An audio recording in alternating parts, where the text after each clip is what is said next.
इसको कंटिन्यू करते हैं और ख़त्म करते हैं। देखिए लास्ट में हमने जो है लास्ट क्लास में 14 नंबर क्वेश्चन किया था रिफाइनिंग ऑफ सिल्वर के लिए, तो मैंने आपको बताया था इसमें आगे वाली चीज़ों पे थोड़ा सा कम ध्यान देना। ठीक है, सिंपली आप ये देखना कि कौन से सब्सटेंस को किस किस जो है आप सब्सटेंस के साथ रिएक्ट करवा रहे हो। ठीक है बेटा। हाँ बेटा ठीक ठाक चल रहा है। पेंडेमिक हमारे गांव में भी कुछ लोगों को हो गया है, अभी तो बचे हुए हैं हम भी, बाकी देखते हैं कब तक बचते हैं। किस गांव से बिलोंग करते हो सर आप? मैं बेटा दुबलदन से हूँ। ठीक है, आप कैसे हो? आप आपके एरिया में सब ठीक है, बचे हुए सभी? यस सर, हम भी ठीक है, अभी तक तो ठीक ही है सर। हाँ, जब भी बाहर जाओ तो मास्क वगैरह लगा के जाओ, हाथ में सैनिटाइजर लगा के जाओ। ठीक है, और आते वक्त भी थोड़ा सा ध्यान दो और कोशिश करो कि बाहर कम जाना पड़े।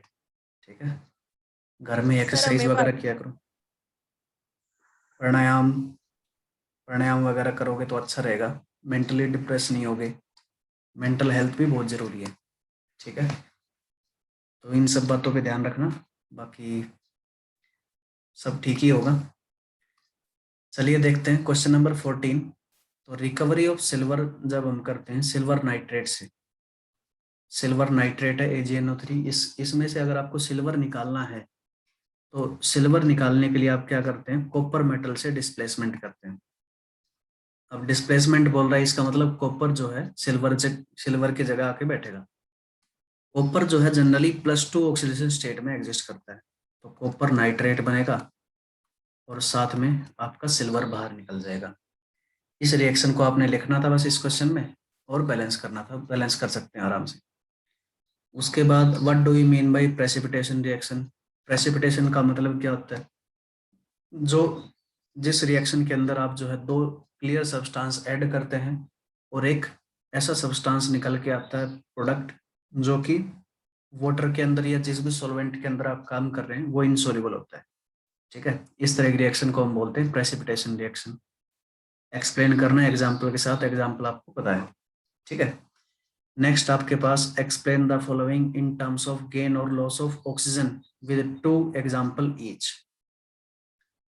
तो ऑक्सीजन गेन और लॉस के हिसाब से आपने ऑक्सीडेशन बताना है। तो ऑक्सीडेशन जो है, कॉपर को आप ऑक्सीजन के साथ रिएक्ट करवाओगे तो क्या हो जाएगा, ऑक्सीडेशन हो जाएगा। इसी तरह से हाइड्रोजन को O2 के साथ रिएक्ट करवाओगे तो ये भी क्या कहलाएगा, ऑक्सीडेशन कहलाएगा। ठीक है, तो ये दोनों ऑक्सीडेशन के एग्जाम्पल हो सकते हैं। रिडक्शन के एग्जाम्पल, रिडक्शन में आप क्या करते हो, ऑक्सीजन को निकालते हो। तो कॉपर ऑक्साइड से अगर ऑक्सीजन निकालना चाहो तो H2 के साथ रिएक्ट करवा दो, कॉपर प्लस H2O बनेगा। इसका रिमूवल का एक और एग्जाम्पल बताना है तो बता सकते हो कोई और एग्जाम्पल? ऑक्सीजन जहां से आपको निकालना है, कोई और एग्जाम्पल बता सकते हो? बहुत सारे एग्जाम्पल पॉसिबल है बेटा।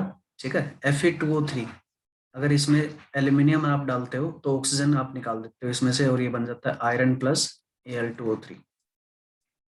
ठीक है, तो ये है इसका एग्जाम्पल। नेक्स्ट आपके पास क्वेश्चन, ए साइनी ब्राउन कलर्ड एलिमेंट।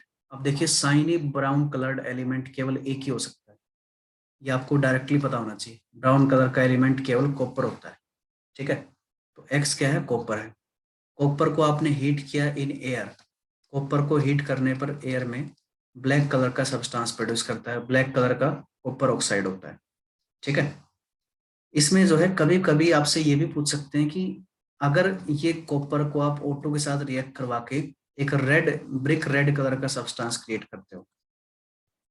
ठीक है, तो ये भी पॉसिबल है।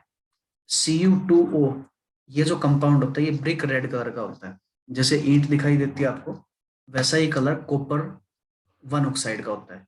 ठीक है, इसको हम बोलते हैं कॉपर 2 ऑक्साइड, इसको हम बोलते हैं copper 1 oxide. Copper 1 oxide and copper 2 oxide, ये दो अलग अलग हैं। अब कॉपर 1 कौन सा है, तो ये 1 का मतलब है ऑक्सीडेशन स्टेट के बारे में बता रहे हैं। तो कॉपर जिसके अंदर ऑक्सीडेशन स्टेट 1 में है तो वो ऑक्साइड कॉपर 1 ऑक्साइड है। अब मुझे ये बताओ कि इनमें से कॉपर जो है +1 ऑक्सीडेशन स्टेट किस में है? इन दोनों कंपाउंड्स में से कॉपर +1 ऑक्सीडेशन स्टेट किस में है, बता सकते हो?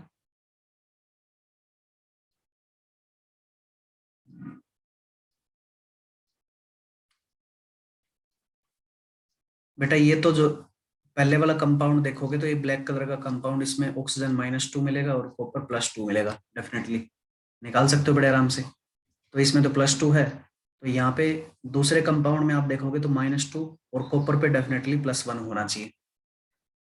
तो कॉपर +1 वाला जो कंपाउंड है वो ये है, इसको हम बोलते हैं कॉपर 1 ऑक्साइड। और कॉपर 2 ऑक्साइड आपके पास क्या होगा? CuO। ये एक लिखने का तरीका है, ठीक है। इसके अलावा एक तरीका और भी है, हम जो है अस एंड इक लगाते हैं, ठीक है, अस एंड इक लगाते हैं। तो अस जो है लेस ऑक्सीडेशन स्टेट के लिए लगाते हैं, और इक जो है ये आप लगाते हो हायर ऑक्सीडेशन स्टेट के लिए। इसका मतलब एक को हम बोलेंगे क्यूप्रिक ऑक्साइड, कॉपर का एक ऑक्साइड होगा क्यूप्रिक ऑक्साइड, और दूसरा होगा क्यूप्रस ऑक्साइड, क्यूप्लस ऑक्साइड। तो क्यूप्रिक कौन सा होगा? तो इक जिसमें लगा होगा वो होगा हायर ऑक्सीडेशन स्टेट का, तो क्यूप्रिक आपका होगा CuO। आपको पता है CuO के अंदर +2 में आता है। और क्यूप्रस के अंदर क्या होगा? क्यूप्रस में लोअर ऑक्सीडेशन स्टेट में होगा, तो ये आपका कहलाएगा CuO, ठीक है। तो ये अलग अलग लिखने के तरीके हो सकते हैं।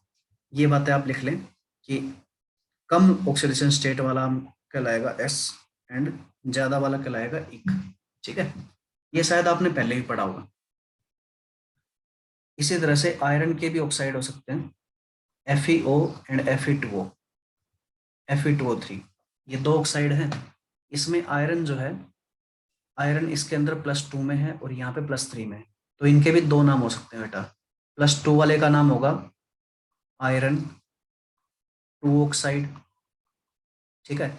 या इसका दूसरा नाम क्या होगा? आप देखिए कम है इसमें ऑक्सीडेशन स्टेट, तो कम वाले का क्या नाम लिखते हैं? अस लिखते हैं, तो ये कहलाएगा आपका फेरस ऑक्साइड,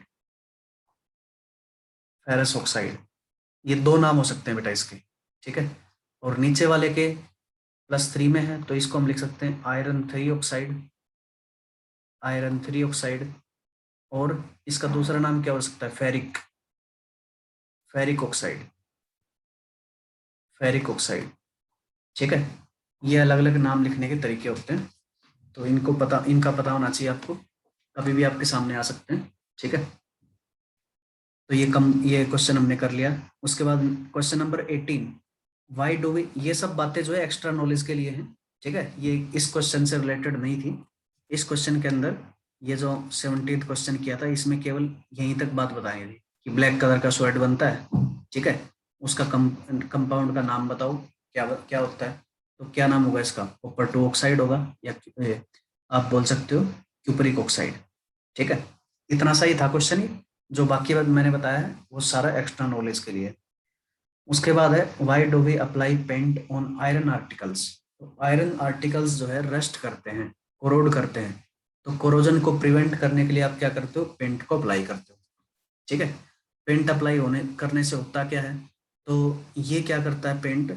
ये आपका एटमॉस्फेयर और आयरन के सरफेस के बीच में एक लेयर प्रोड्यूस कर देता है, जिसकी वजह से डायरेक्ट कॉन्टेक्ट नहीं हो पाता है आयरन का और एटमॉस्फेयर का, ठीक है, जिसकी वजह से रिएक्शन खत्म हो जाती है और आपका आयरन आर्टिकल बचा रहता है, ठीक है बेटा। नेक्स्ट आपके पास oil and fat containing food item are flushed with nitrogen. ये मैंने आपको बताया था, ऑयल और फूड जिनके अंदर फूड के अंदर होता है उनको हम नाइट्रोजन के साथ में रखते हैं, जैसे कि पैक्ड फूड, चिप्स, कुरकुरे वगैरह। तो कुल मिला के ये रेंसिडिटी को प्रिवेंट करने का तरीका है, ठीक है। ऑक्सीजन जहाँ पे नहीं होगी वहाँ पे रेंसिडिटी नहीं होगी, तो ऑक्सीजन को निकाल के नाइट्रोजन डाल देते हैं और रेंसिडिटी आपकी रुक जाती है, प्रिवेंट हो जाती है। नेक्स्ट में यही पूछ लिया कि कोरोजन का एग्जाम्पल बताओ और रेंसिडिटी का एग्जाम्पल बताओ, तो ये आप बड़े आराम से बता सकते हैं, ठीक है। यहाँ पे हमारा एनसीईआरटी का कंसेप्ट जो है सारा का सारा खत्म होता है। अब बढ़ते हैं रेजोनेंस की ओर। अब देखिए मैं ऐसा मान के चल रहा हूँ कि आप सबके पास जो है रेजोनेंस का मटेरियल होगा और थ्योरेटिकल पार्ट तो कम से कम आपने पढ़ ही लिया होगा। तो मैं डायरेक्टली जो है थ्योरेटिकल पार्ट को डिस्कस नहीं करूंगा, थ्योरेटिकल पार्ट केवल आप पढ़ेंगे अच्छे से, और कोई डाउट आता है तो पूछ सकते हैं। मेरे हिसाब से आपके आपके पास भी यही मटेरियल होगा, थोड़ा सा आपको जो है धुंधला धुंधला दिखाई देगा, लेकिन काम चल जाएगा अपना, ठीक है। हाँ बेटा, एक बार मुझे बता दो कि सबके पास रेजोनेंस का मटेरियल है, या कुछ ऐसे भी है जिन्होंने नहीं नहीं है लिया? सर। नहीं लिया है? Yes sir. किन किन के पास है एक बार नहीं है बताओ सर। मुझे, किन किन बच्चों के पास है? है सर। है सर। नहीं है सर। है सर। तो कुछ ही बच्चे हैं जिनके नहीं है। पास है मटेरियल। बेटा मटेरियल ले लो, ठीक है, फायदा रहेगा उस चीज का। और मेन मटेरियल का आपका काम रहेगा क्वेश्चन सोल्व करना। सारा का सारा थ्योरेटिकल पार्ट तो हमने बिल्कुल डिटेल में किया है, ठीक है। आपको थ्योरेटिकल पार्ट में कोई भी दिक्कत नहीं आएगी। मेन यहाँ पे आपको काम करना है केवल क्वेश्चन सोल्व करने का, ठीक है। जो लास्ट में क्वेश्चन दिए गए हैं उनको एक बार आपने देखना अच्छे से। तो थ्योरेटिकल पार्ट कुछ इस तरह से दिखता है। कोशिश करूंगा कि आपको जो है ये थ्योरेटिकल पार्ट पूरा प्रोवाइड करवा दिया जाए, लेकिन फिर भी आप जो है अपना मटेरियल खरीद लेना, ठीक है, वो अच्छा रहेगा आपके लिए। देखिए ये आपका पोर्शन है रेजोनेंस का, ये फर्स्ट पेज था, ठीक है। सेकंड पेज में कुछ इस तरह की चीजें दिखेंगी आपको। ये लगभग सारी की सारी बातें हम कर चुके हैं अच्छे से, ठीक है। चेंज ऑफ कलर किस तरह से होता है, सारे के सारे कंपाउंड, ये शायद एग्जाम्पल हमने शायद नहीं किया, ठीक है। ये वाला एग्जाम्पल आप देख लेना। कॉपर कार्बोनेट जो होता है ये ग्रीन कलर का सॉलिड होता है, जिस तरह से कैल्शियम कार्बोनेट का डिकम्पोजिशन होता है, ठीक है, वैसे ही कॉपर कार्बोनेट का भी डिकम्पोजिशन होता है। यहाँ पे कॉपर ऑक्साइड बनता है ब्लैक कलर का सॉलिड, और साथ में कार्बन डाइऑक्साइड गैस निकलती है, ठीक है। तो इसको भी आप लिख सकते हैं। उसके अलावा डिकम्पोजिशन का ये एग्जाम्पल शायद हमने किया था, ठीक है, फिर भी इसको रिवाइज कर लेते हैं। शुगर को आप हीट करते हो तो ब्लैक कलर का सब्सटेंस बचता है लास्ट में, वो कार्बन होता है, और साथ में वाटर जो है गैस की फॉर्म में रिलीज हो जाता है, ठीक है। तो इनको एक बार देख लेना अच्छे से, ठीक है। अब आगे बढ़ते हैं।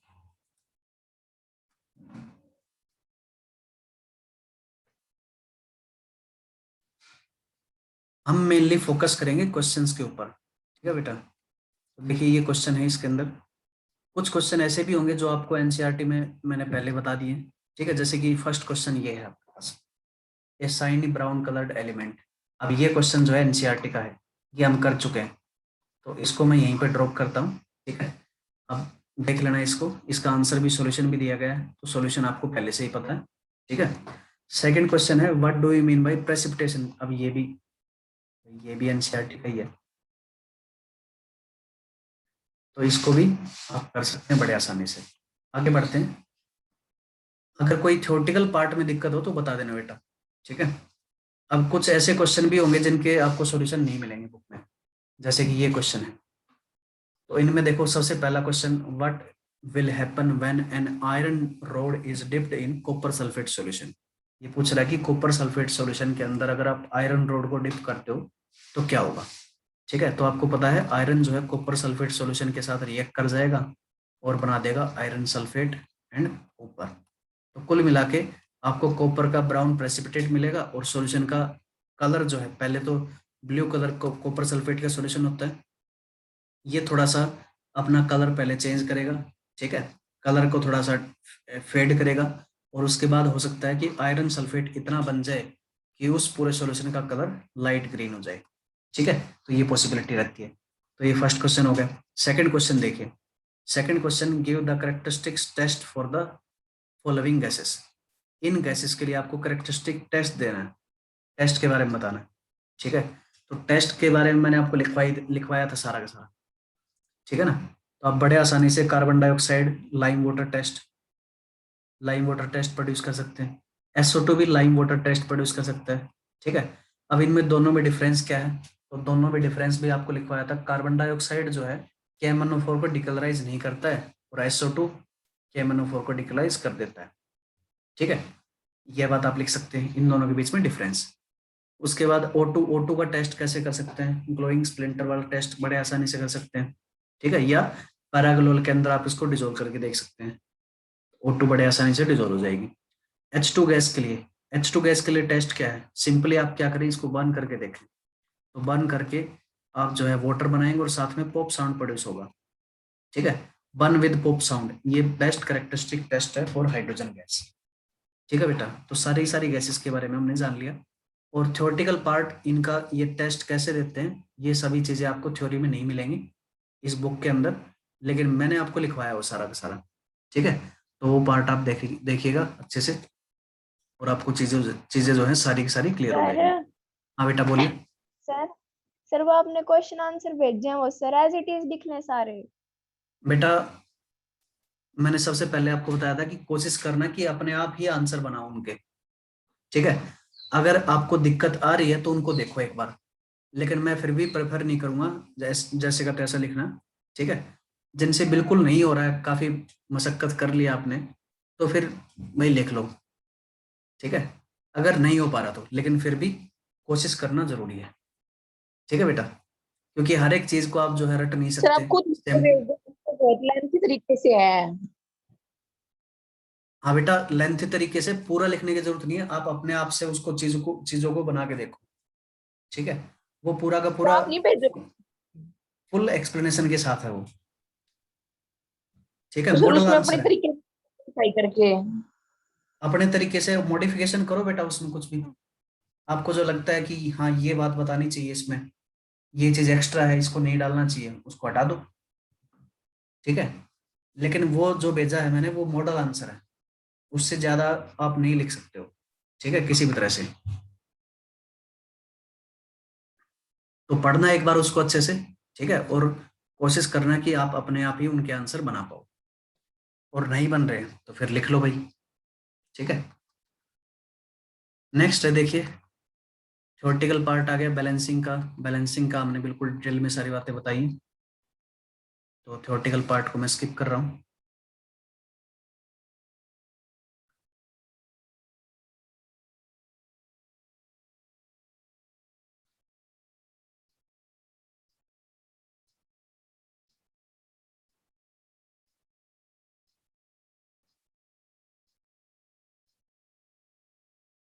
ये क्वेश्चन है बेटा, example number 1, right the balanced equation for the following chemical reaction. Balanced chemical equation लिखनी कोई बड़ी बात नहीं आपके लिए, और ये चीजें हमने जो है एनसीईआरटी में भी की थी, तो करके देख लेना दोबारा से, कोई दिक्कत नहीं आएगी आपको, ठीक है।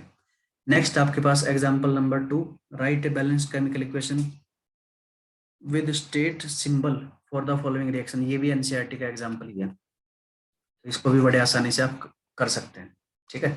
नेक्स्ट है अनसोल्ड, ये क्वेश्चन करके देखते हैं। तो सबसे पहला क्वेश्चन देखिए, सबसे पहला क्वेश्चन है action of water on calcium carbide is used for preparation of acetylene gas. Acetylene gas का फॉर्मूला आपको दे रखा है, ठीक है, इन welding. Acetylene is gas, acetylene gas is used in welding, इसको हम जो है सर वेल्डिंग के अंदर यूज करते हैं। हाँ बेटा बोलिए। सर ये रेजोनेंस बुकलेट वाले भी सर सॉल्व करें फिर नोटबुक में।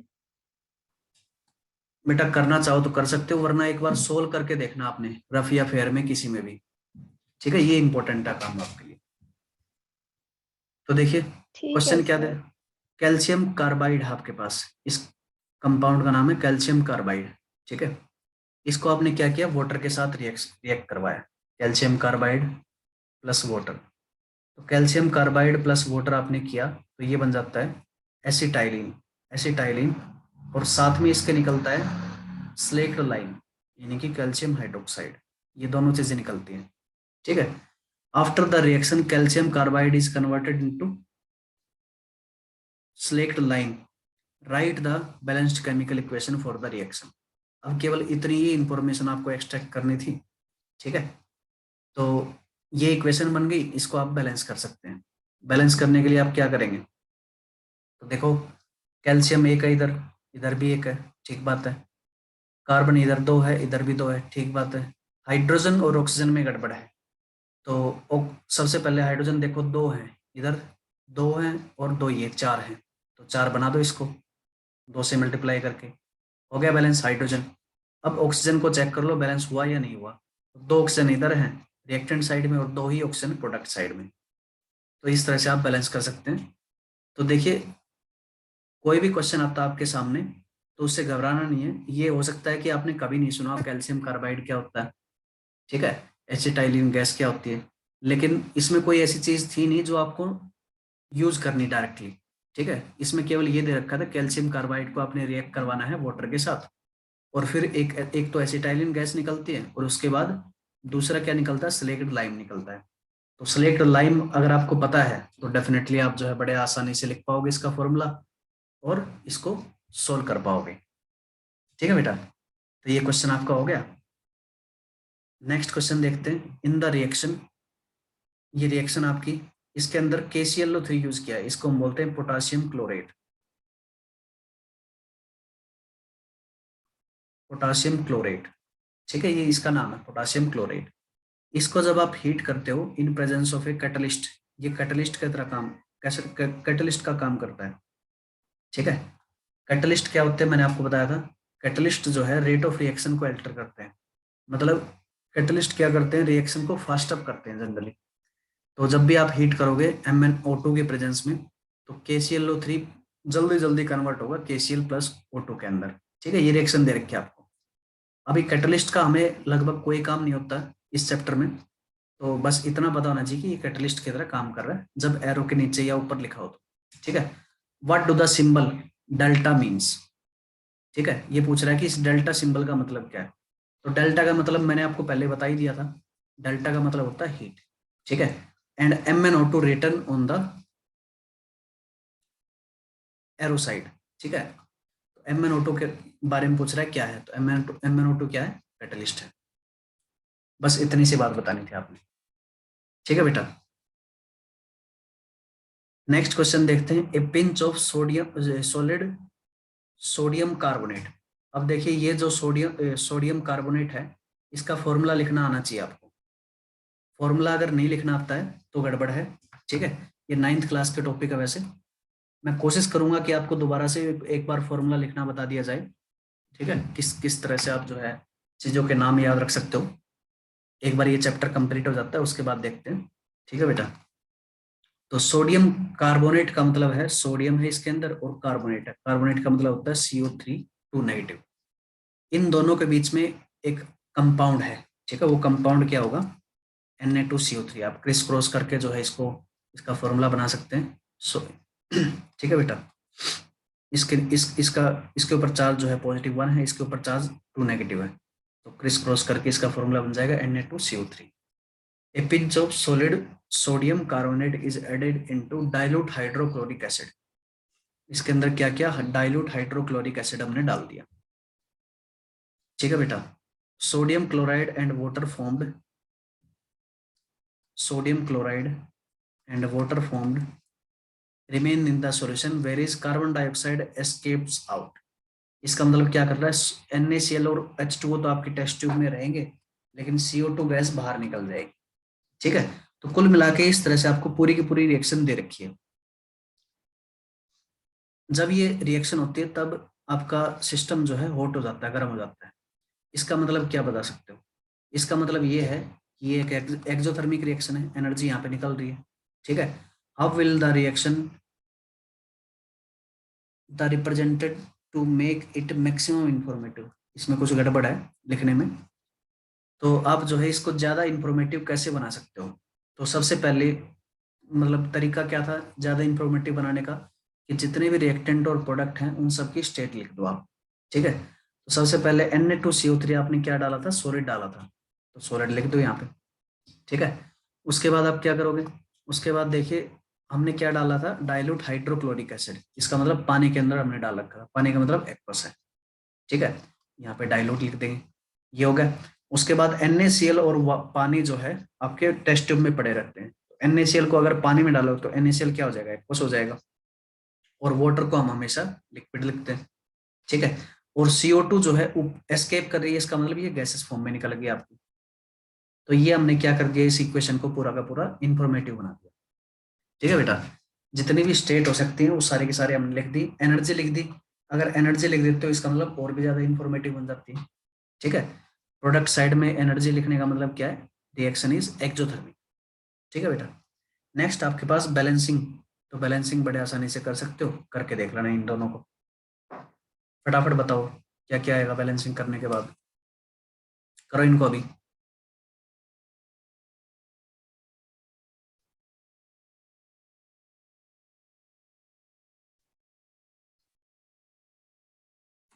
हाँ बेटा पहले को करो बैलेंस।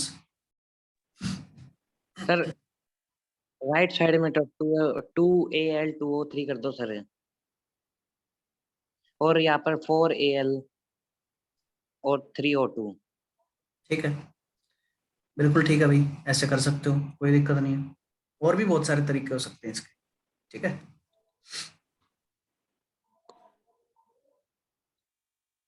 नेक्स्ट बी को करो बेटा।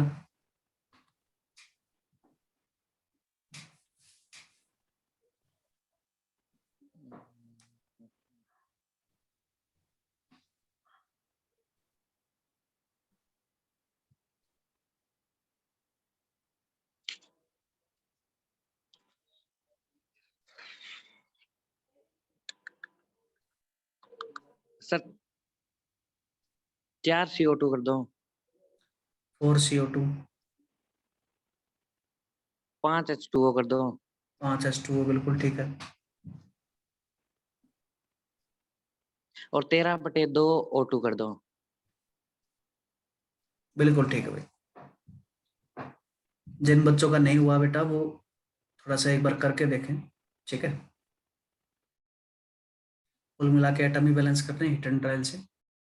अब आगे बढ़ते हैं।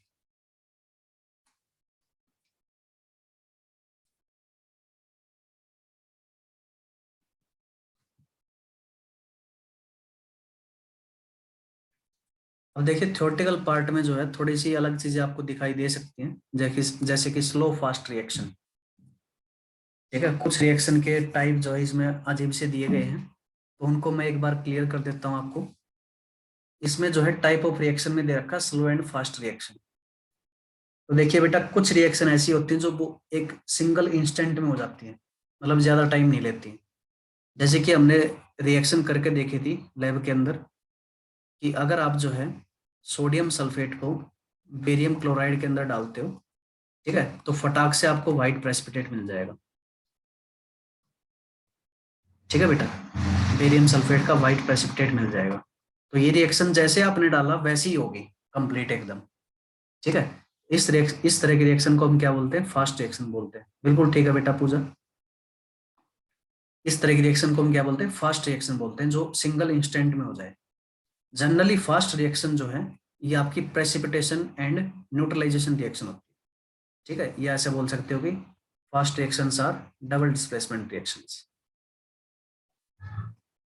डबल डिस्प्लेसमेंट रिएक्शंस ये जनरली आपकी फास्ट रिएक्शन होती है। ठीक है, इसमें आप एग्जांपल देख सकते हैं, NaOH NHCl, एक एसिड को एक बेस के साथ रिएक्ट करवा रहे हो। ठीक है, एक सोल्ट और वाटर बन रहा है, ये सेकंड जो है 10⁻⁻10 सेकंड में हो जाती है। ठीक है, तो फ्रैक्शन ऑफ सेकंड्स के अंदर जो रिएक्शन हो जाए उसको हम बोलते हैं फास्ट रिएक्शन। इसी तरह से प्रेसिपिटेशन रिएक्शन AgCl बना, ये भी फ्रैक्शन ऑफ सेकंड्स के अंदर होता है, तो इनको फास्ट रिएक्शन बोला जाता है। ये हाफ लाइफ पीरियड का मतलब क्या है ये अभी आपको नहीं जानना है। ठीक है, तो इसको ड्रॉप कर देना। उसके बाद देखिए नेक्स्ट आपकी स्लो रिएक्शन। स्लो रिएक्शन वो होती हैं जो होने में टाइम ले, जैसे कि रस्टिंग ऑफ आयरन है। रस्टिंग ऑफ आयरन जो है आपको एकदम से होते हुए नहीं दिखाई देगी, आपको जो है थोड़ा सा टाइम लगेगा। जैसे कि मान लीजिए एक दिन लग गया, एक दिन बाद आपको रस्ट दिखा, या महीनों लग जाते हैं, सालों लग जाते हैं। ठीक है, तो जिनमें टाइम लगता है उनको हम बोलते हैं स्लो रिएक्शन। ठीक है बेटा, तो ये फास्ट और स्लो रिएक्शन है। और कुछ रिएक्शन ऐसे भी होते हैं जो मॉडरेट रिएक्शन होती है, इनके बीच की, ना ज्यादा टाइम लेती है और ना बहुत कम टाइम लेती है, उनको हम बोलते हैं मॉडरेट रिएक्शन। ठीक है बेटा, तो मॉडरेट रिएक्शन भी हो सकती है। मॉडरेट रिएक्शन का एग्जांपल हो सकता है आपके पास PCl5 को अगर आप हीट करते हैं तो ये PCl3 + Cl2 में कन्वर्ट हो जाता है। ये सारे के सारे गैसेस फॉर्म में होते हैं। ठीक है, तो ये रिएक्शन जो है डिकम्पोजिशन रिएक्शन एक तरह से, और एक मॉडरेट रिएक्शन भी है। तो ये लिखा हुआ है, इसको एक बार पढ़ लेना, ज्यादा अपने काम का है नहीं ये चीज, ठीक है। आगे बढ़ते हैं।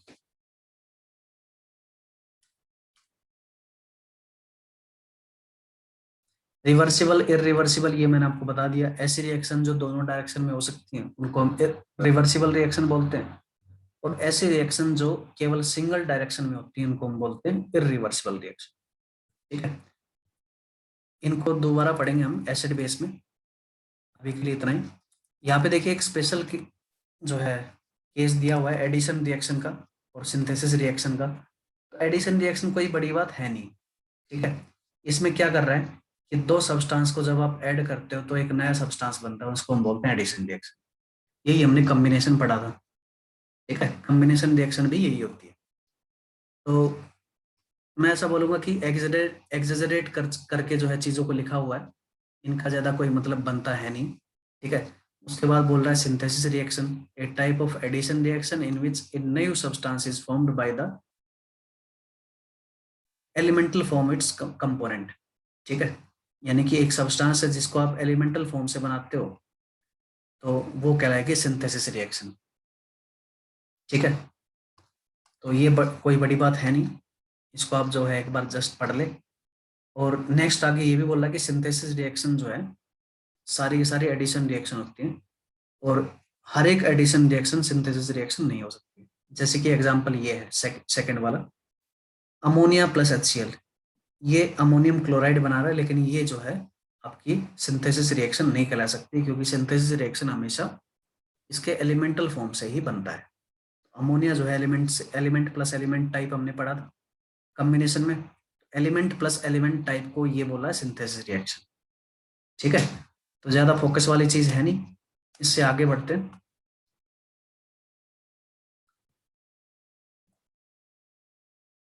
उसके बाद ये सभी चीजें हम पढ़ चुके हैं अच्छे से, ठीक है। सभी एग्जांपल्स को आप देखेंगे, जिनके पास भी बुक प्रेजेंट है और जिनके पास नहीं है वो खरीद लेंगे। उसके बाद रेडॉक्स रिएक्शन है। रेडॉक्स में जितनी भी बातें मैंने बताई हैं वो हो सकता है ज्यादा ही हो, ठीक है, कम तो नहीं मिलेंगे आपको। आपका काम क्या रहेगा यहाँ पे, आपका काम केवल इतना है, ये जितने भी एग्जाम्पल हैं इनको एक बार जो है आप करके देखें अपने आप, ठीक है। क्या ये रेडॉक्स है, ऑक्सीडेशन है, रिडक्शन है, क्या हो रहा है, कौन सी तरह की रिएक्शन हो रही है, ये सब आप अपने आप करके देखेंगे तो आपको अच्छा आइडिया मिल जाएगा, ठीक है। इन सभी को आप करके देखेंगे अच्छे से। आगे बढ़ते हैं। हमारा मेन फोकस रहेगा क्वेश्चन करना, ठीक है। तो ये जितने भी सोल्ड एग्जाम्पल है इनको आप देख लेना अच्छे से एक बार।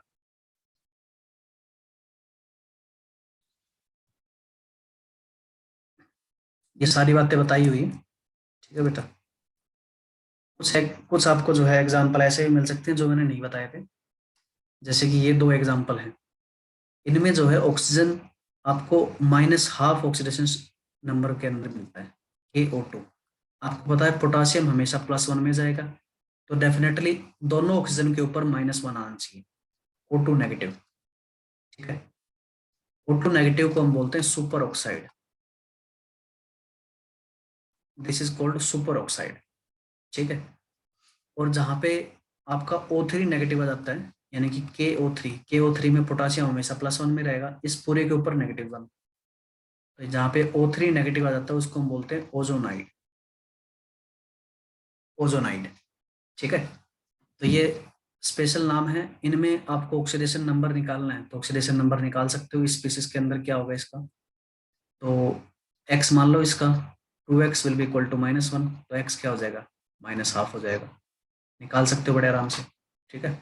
इसी तरह से इसमें निकालना चाहो तो ये क्या हो जाएगा, 3x will be equal to -1, x will be equal to -1/3। अब ये फ्रैक्शनल क्यों आ रहा है, इसका मतलब आपको पता है कि ये एवरेज है, ठीक है। इसका मतलब ये नहीं कि फ्रैक्शंस में इलेक्ट्रॉन्स का ट्रांसफर हुआ है, इसका मतलब ये है कि ऑक्सीडेशन स्टेट्स का एवरेज है, इसलिए फ्रैक्शन में आ रहा है, ठीक है बेटा। तो ये सब बातें एक बार देख लेना। आगे बढ़ते हैं।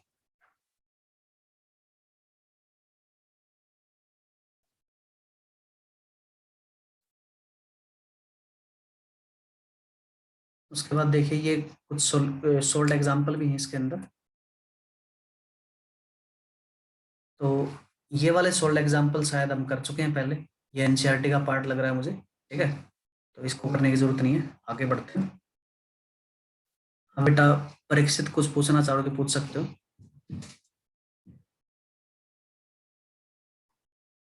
Next example, identify the substance, ये भी जो है आपके एनसीईआरटी का क्वेश्चन है, इसको भी आप कर सकते हैं, तो मैं इसको छोड़ रहा हूँ। नेक्स्ट आपका चेक योर प्रोग्रेस यानी कि अनसोल्ड। अनसोल्ड में देखिए क्वेश्चन है, on heating blue coloured powder of copper 2 nitrate in A boiling tube. Copper 2 nitrate, अब 2 का मतलब आपको पता है, 2 का मतलब है कॉपर 2+ में होगा, कॉपर 2 नाइट्रेट ये है, ठीक है। ये कैसा कलर का है, तो ये ब्लू कलर का सॉलिड है, ठीक है बेटा। इन ए बॉइलिंग ट्यूब कॉपर ऑक्साइड, ये बोल रहा है कि इसको अगर हीट करते हैं तो कॉपर ऑक्साइड बनता है, साथ में ऑक्सीजन गैस निकलती है और एक ब्राउन गैस निकलती है। ये रिएक्शन हमने नहीं की थी, ठीक है, तो इसको लिख लेना, सभी बच्चे इसको लिख लें इस इक्वेशन को, ये इक्वेशन हमने नहीं की थी। तो देखिए सारी की सारी बातें बोल रहा है।